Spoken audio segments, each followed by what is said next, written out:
West Africa, long before the great ships of Europe. The first whispers of what would become one of the most enduring and tragic systems in human history began in the quiet, sun-drenched coastal settlements of West Africa, long before the great ships of Europe arrived, long before the ledger books of traders recorded a single transaction. There existed networks of communities whose lives were intertwined by trade, migration, and shifting alliances. People who had long cultivated systems of negotiation and exchange that spanned rivers, forests, and market towns. These were societies that understood the value of human labor, not as ownership in the modern sense, but as a part of intricate social and economic contracts. And yet, even within these early frameworks, there were hints of tension, ambiguity, and moral compromise, whispers of vulnerability that would later be exploited. When the first European vessels appeared in the late 15th century, sailing into ports that were already humming with the rhythms of trade in gold, ivory, and cola nuts, they arrived with intentions that were clear. And yet the shape of their enterprise was still fluid, still taking form. The early interactions between Portuguese explorers and local leaders were cautiously reciprocal, not yet defined by the extractive greed that would later dominate. There were exchanges, ceremonies, and negotiations, gifts, and tokens that marked relationships. These initial encounters were layered with curiosity, apprehension, and mutual observation. Europeans brought with them new tools, textiles, and goods that fascinated local elites, while learning the contours of the land, the tides, the currents, and the complex hierarchies that governed social life inland. This period of cautious engagement was critical, for it laid the groundwork for the transformations that were to come. It was a moment of impression and counter-impression, where expectations on both sides were being formed. Yet beneath the surface of polite diplomacy, subtle shifts were occurring. African societies were observing what kinds of power these strangers could wield, and Europeans were mapping networks, noting where influence was concentrated, where wealth could be accessed, and how existing conflicts might be turned to advantage. By the mid-15th century, the Portuguese had begun constructing fortified trading posts along the coast, not to conquer, not yet to enslave on a massive scale, but to establish control over the flow of commerce, to ensure a steady route for gold and other resources. The presence of these posts created new dynamics in local politics, altering balances of power among neighboring kingdoms, incentivizing certain alliances, and destabilizing others. It was within this liminal space between negotiation and dominance that the first seeds of systemic enslavement were sown, not as an immediate catastrophe, but as a creeping economic strategy.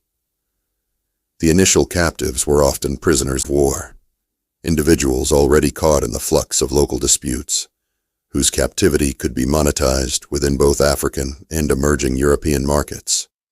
What began as a relatively contained practice of human exchange gradually transformed, accelerated by the increasing demands of distant economies that saw labor as a commodity. By the early 16th century, the Portuguese had refined routes and techniques, their ships capable of long voyages, their networks spanning from the Gold Coast deep into the interior.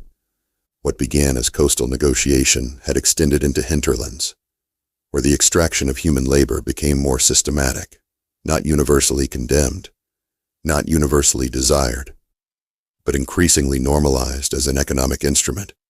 The moral landscape shifted gradually, imperceptibly, where survival, profit, and ambition blurred the line between ethical consideration and practical expediency. It is critical to understand that these processes did not occur in isolation. African rulers themselves navigated a complex moral and political terrain. Some resisted, some collaborated, some exploited opportunities in ways that ensured the survival or advantage of their communities.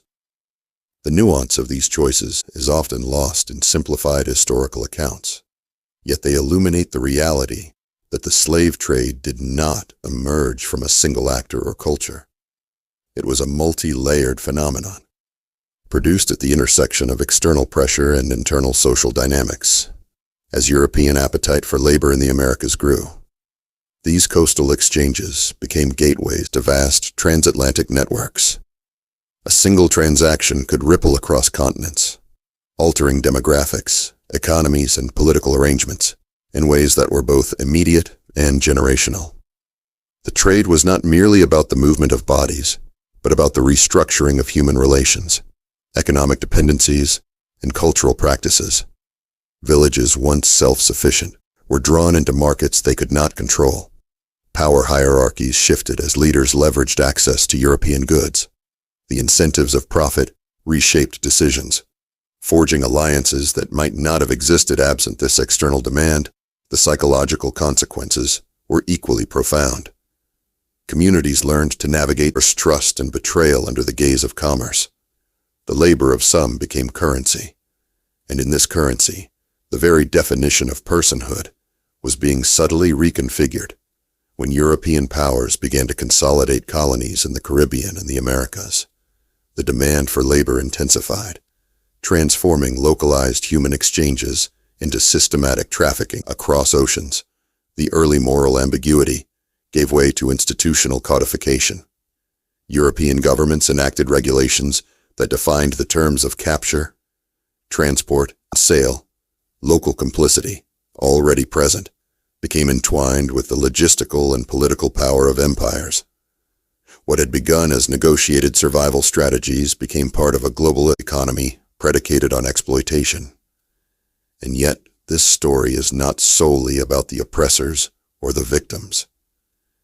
It is about the complex human environment in which the trade emerged, the decisions made under pressure, the calculations of risk and benefit, the ways in which economic and political ambition can reshape moral and social frameworks.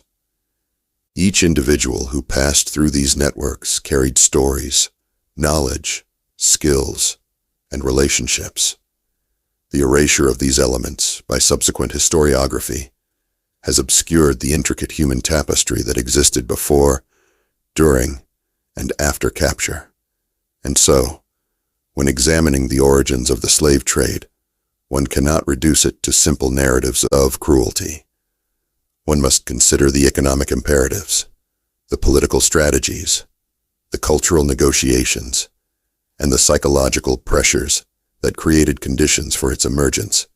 Even as one recognizes the immense suffering, the historical lens must remain attuned to complexity, to the ways in which systems evolve, often gradually, often through compromises and calculations that seem almost invisible in the moment.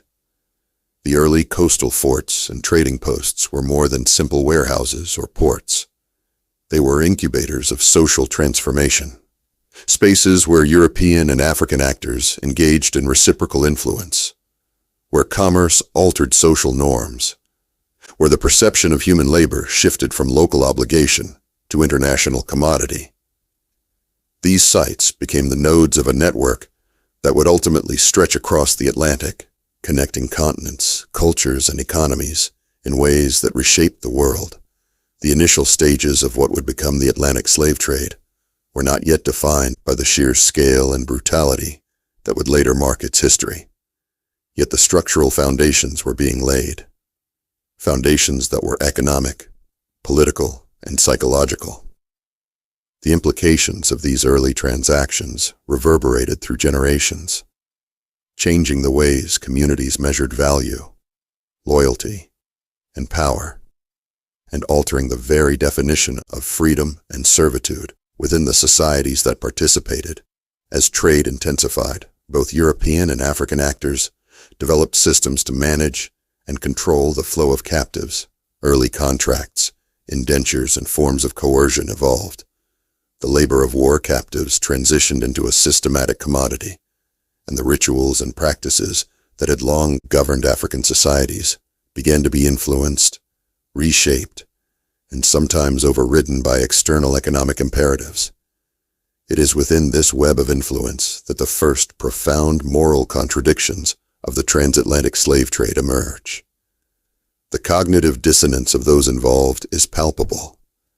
The very act of exchanging human beings while maintaining social cohesion and cultural integrity required continuous negotiation of values. These choices, fraught with tension, are central to understanding the emergence of the trade.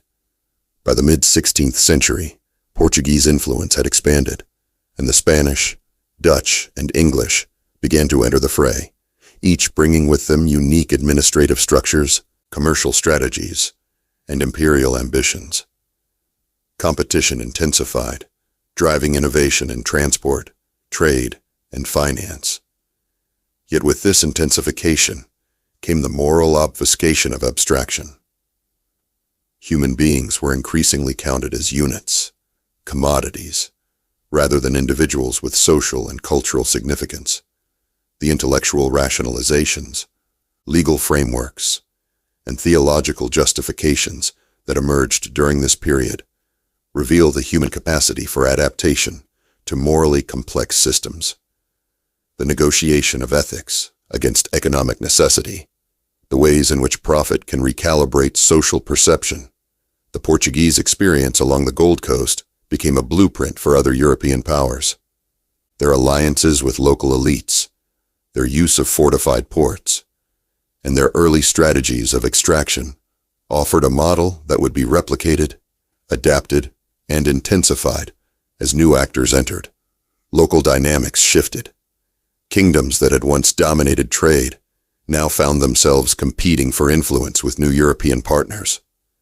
The balance of power was continually reconfigured, with some rulers gaining advantage, others losing autonomy, each decision embedded within a matrix of survival, ambition, and cultural expectation.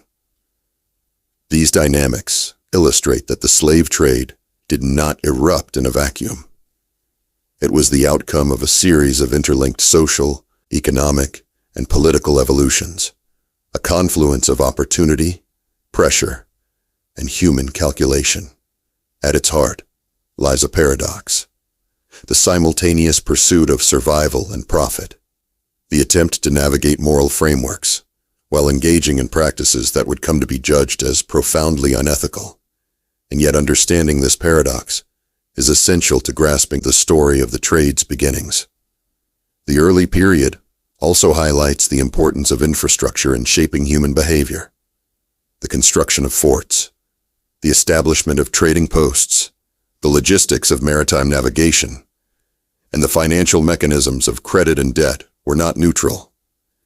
They created pathways that structured human interaction, incentivized certain actions, and constrained others.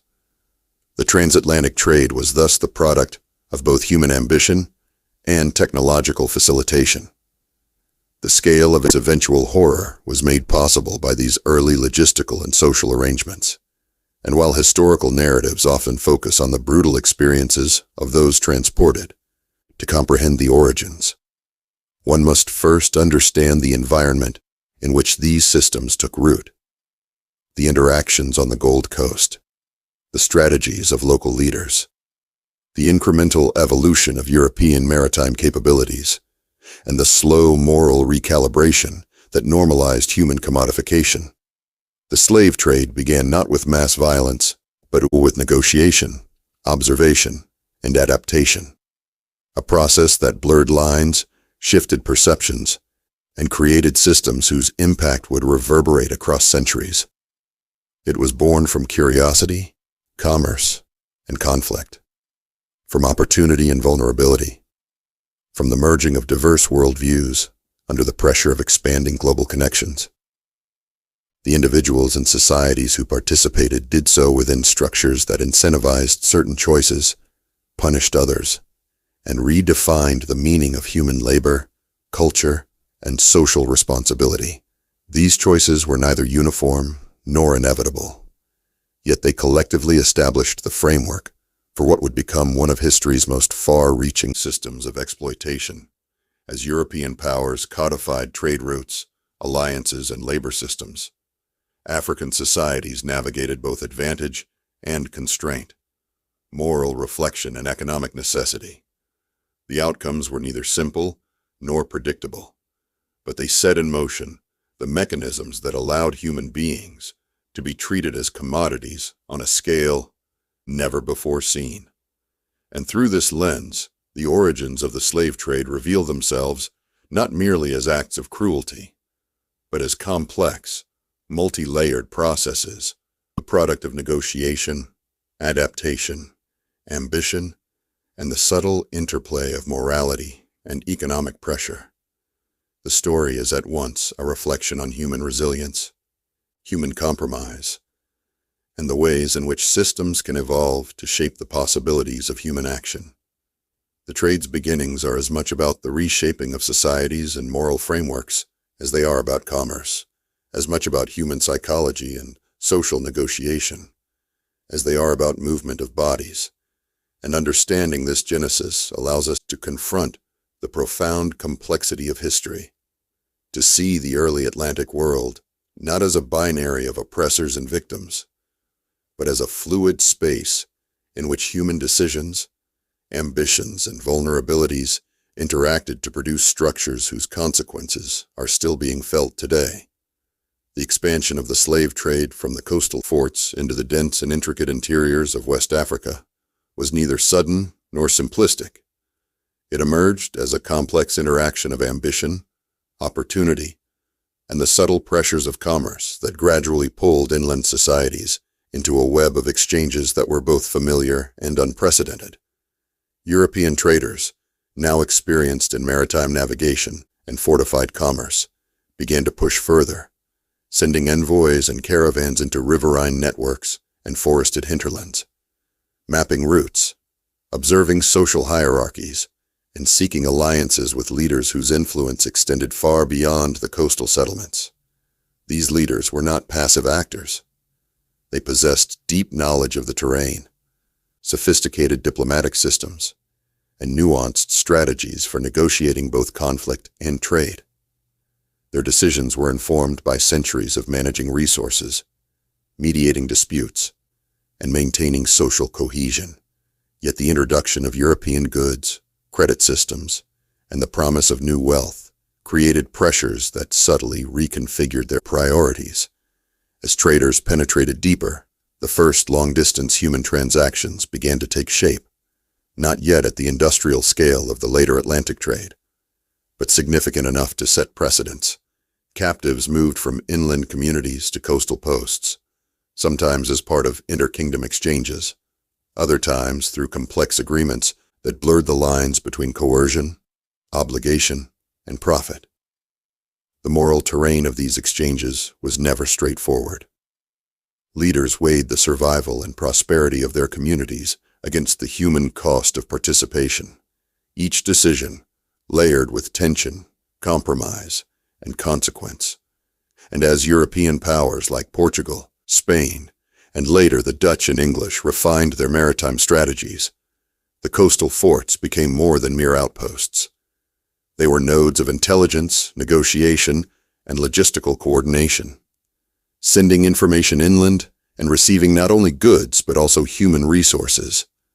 The growing sophistication of these systems, including rudimentary ledgers, contracts, and codes of conduct, reflected an emerging structure in which human lives were increasingly incorporated into economic calculations. Simultaneously, inland societies were experiencing shifts in power dynamics. Kingdoms that previously operated independently found themselves linked to a transcontinental network whose rewards and risks were both profound and unpredictable. Alliances that once balanced local stability now intersected with European commercial objectives, and rivalries intensified as some leaders sought to leverage access to European goods to consolidate authority. The early movement of captives across these distances required action on both sides. African societies developed intricate methods for organizing, transporting, and managing human labor, employing local knowledge of terrain, climate, and social networks, while European traders implemented protocols for record-keeping, provisioning, and the maintenance of supply chains. The interplay of these strategies reflected not only economic necessity, but also the psychological negotiation of morality and survival. Even as the scale of operations remained comparatively limited, the patterns established during this phase create a structural foundation for the later, vast transatlantic trade. Understanding this period requires attention to the subtle mechanisms by which commerce, coercion, and diplomacy intertwined. The trade was neither wholly imposed nor fully embraced, but a negotiated reality shaped by circumstance, ambition, and human agency. One of the most striking aspects of this expansion was the gradual formalization of roles and networks. Specific intermediaries emerged, individuals who specialized in facilitating transactions, negotiating terms, and managing the movement of captives. These intermediaries operated in a morally ambiguous space, balancing the expectations of local rulers, the demands of European traders, and the human realities of those being exchanged. The evolution of this intermediary class illustrates how social structures adapt under external pressure, how economic opportunity reshapes roles, responsibilities, and influence as these networks grew. The initial coastal forts became conduits for both information and labor. European administrators began to codify procedures, introducing forms of accountability, record-keeping, and even early contractual language that defined obligations and rights. These measures served to stabilize operations, reduce conflict, and maximize profit. Yet they also reinforced the abstraction of human beings as units within an economic system. The distance between decision-makers and those affected allowed for moral detachment, a factor that would accelerate as the trade became more systematic. Simultaneously, inland societies were not merely passive participants. Their engagement with European traders was strategic, at times coercive, at times opportunistic, reflecting a sophisticated understanding of risk, reward, and negotiation. Rulers who managed to control access to captives could extract material gain, strengthen political influence, and secure advantages over rivals. Yet this agency existed within constraints imposed by geography, competition, and the growing scale of European interest. The first long-distance exchanges also introduced logistical challenges that shaped the evolution of the trade. Captives had to be transported safely across rivers, forests, and savannas, requiring provisions, protection, and coordination among multiple parties. These logistical needs reinforced the development of networks that were not merely commercial, but also social and political. Relationships had to be maintained, promises honored, and conflicts mediated, each transaction carrying implications far beyond the immediate economic exchange. The psychological dimension of these early operations cannot be overstated. Leaders and traders alike navigated complex moral landscapes, reconciling the demands of commerce with cultural and ethical frameworks. The normalization of captivity as a form of economic resource represented a profound shift in perception, one in which the abstraction of human labor became increasingly integrated in strategic calculation. The spread of European colonial ambitions in the 16th and 17th centuries intensified these dynamics. The Portuguese, followed by the Dutch, English, and French, established footholds not only on the coast, but gradually extended influence inland, often through alliances with African rulers whose cooperation was essential for access to captives. The intertwining of military, economic, and diplomatic power created a feedback loop, rewarding compliance, punishing resistance, and gradually standardizing practices across regions. The first patterns of transatlantic transport were informed by these inland networks. The movement of captives from the interior to coastal ports required coordination, negotiation, and adaptation, and the insights gained during these early journeys informed European strategies for later voyages. The establishment of provisional holding sites, the management of supplies, and the organization of embarkation points reflect an emerging logistical intelligence, a precursor to the later industrialized trade that would dominate the 17th and 18th centuries. Cultural consequences of this inland expansion were profound. Societies were reorganized around access to trade networks. Political hierarchies shifted, and social norms were influenced by participation in the exchange of captives. Traditions of kinship, obligation, and leadership were reinterpreted within the context of a rapidly changing economic environment. The psychological weight of these choices reverberated across generations as decisions made under pressure altered the trajectory of communities. The negotiation of trust, risk, and profit became central to social life. The first long-distance human transactions also reveal the entanglement of morality and pragmatism. Rulers and traders operated within an ethical calculus, attempting to reconcile survival, prosperity, and social cohesion with the realities of human commodification. The tensions inherent in this calculus were a defining feature of the trade's expansion. As European powers consolidated influence, they introduced regulations and bureaucratic mechanisms that formalized operations, standardizing practices that had previously been ad hoc. Legal codes, charters, and commercial regulations created frameworks within which transactions could occur, further abstracting human labor and reducing direct oversight.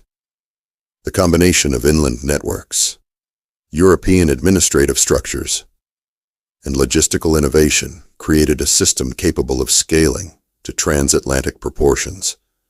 The moral and psychological dimensions of this system were embedded within every level, from coastal forts to inland kingdoms, each actor negotiating agency and responsibility, each decision contributing to the larger architecture of exploitation. The precursors to systematic transport across the Atlantic are visible in these developments. The careful management of captives, the optimization of routes, the coordination of multiple parties, and the adaptation to local environmental and social conditions foreshadow the industrialized mechanics of the 18th century. Understanding these processes illuminates the complexity of the trade's origins, the interplay of agency, coercion, and economic pressure, the gradual abstraction of human life into units of labor, and the profound cultural consequences for the societies involved. The narrative of inland expansion also underscores the contingency and variability of history. Outcomes were shaped by local decisions, environmental conditions, and the strategies of individuals and communities. The trade did not simply unfold as an inevitable trajectory, but as a series of interconnected choices, responses, and adaptations. These choices created both opportunities and constraints, shaping the structure and scale of the trade in ways that continue to inform historical interpretation. Even as European powers grew more powerful and the transatlantic system expanded, the inland networks retained significance, providing the logistical, political, and economic scaffolding necessary to sustain operations. The human, economic, and moral dimensions of these networks are inseparable, each influencing the other, and together they produced a system that was simultaneously efficient, morally complex, and socially transformative. The early inland expansion of the slave trade reveals a historical landscape in which commerce, coercion, diplomacy, and strategy were deeply entangled, where human agency and systemic pressures interacted to produce outcomes that were both historically contingent and historically consequential. By examining these dynamics, one gains insight into the structural, cultural, and psychological mechanisms that enabled the later transatlantic trade. The narrative of expansion from coast to interior is thus not merely a story of commerce or conquest, but of human adaptation, moral negotiation, and the incremental development of a system whose scale and consequences would ultimately reshape the world. The subtle interweaving of inland alliances, European ambition, logistical innovation, and ethical compromise set the stage for the transformation of local exchanges into a global system, and it is within this context that the true origins of the transatlantic trade become visible. revealing a historical process that was neither simple nor linear, but profoundly complex, morally ambiguous, and deeply human. The inland networks that carried captives from the coastal forts deeper into West Africa evolved with a complexity that few contemporary observers could have anticipated. These early trade arteries were shaped by geography, social hierarchy, political ambition, and economic opportunity. The rivers, forests, and savannas of the interior were traversed not simply as routes, but as conduits of influence. Each journey a negotiation between natural obstacles, human relationships, and the imperatives of commerce. African societies at this stage were engaged in intricate calculations, balancing the immediate benefits of access to European goods against the long-term social and cultural costs of participation. Leaders weighed loyalty, rivalry, and survival in every decision, navigating alliances with neighboring kingdoms, coordinating with local intermediaries, and interpreting the intentions of European visitors whose knowledge of the land was limited, but whose resources were formidable. As these inland connections strengthened, the first signs of systemic coordination emerged. The movement of captives became more predictable, more routinized, yet it remained contingent on human choice, trust, and negotiation. The early caravans of captives were organized with attention to timing, supply, and security, reflecting a practical understanding of risk and logistics, while also illuminating the moral complexity embedded in these networks. Those who organized the journeys were conscious of both the economic stakes and the human realities involved. The trade was becoming a structured enterprise, but it was still mediated through personal relationships, social codes, and localized understandings of obligation. Simultaneously, European powers were formalizing their ambitions. The Portuguese, having established fortified posts along the Gold Coast, extended influence inland through both diplomacy and intimidation. They relied on African intermediaries to access captives and resources, creating a layered hierarchy in which authority was diffused and accountability often ambiguous. The Dutch and English followed, establishing competing networks that heightened tensions, introduced new forms of credit and contract, and intensified the extraction of human and material wealth. As the demand for labor in the Americas increased, these inland networks became essential. The coordination required to supply distant colonies forced innovation in organization, transportation, and administration. European traders learned to integrate African knowledge of terrain,